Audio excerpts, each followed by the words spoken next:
Fa anisan'ny nolanina tao anatin'ny filan-kevitry ny minisitra Omaly sy ny fanendrenany lehibe ny faritra vaovao mazava ho azy zany nisy ny ala tamin'ny toerany nisy ihany koa no nisolo toerana avy hatrany.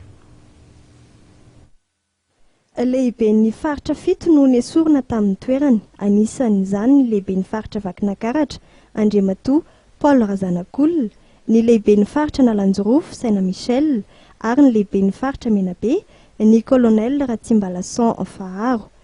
Ity farany izay anisany efa nametra-pialana no izy kandida amin'ny fifidianana filoham-pirenena.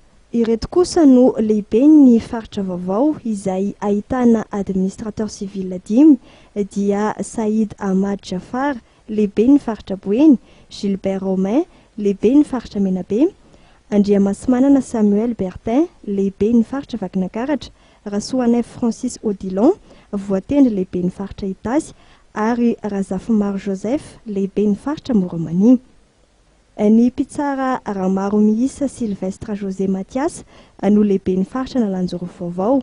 Tsy voalaza ofisialy moa tena antony fanoloana ireo lehibe ny faritra ireo, fa raha ny feo mandeha dia misy lafiny politika izany, ary raha ny tsiretsofina ihany dia mbola andiany voalohany amin'ny fanendrena lehibe ny faritra ny tanteran'ny Omaly iny, ary mety mbola isan'ny fanesorana lehibe ny faritra hafa ary fanendrena lehibe ny faritra hafa indray Antsoaty.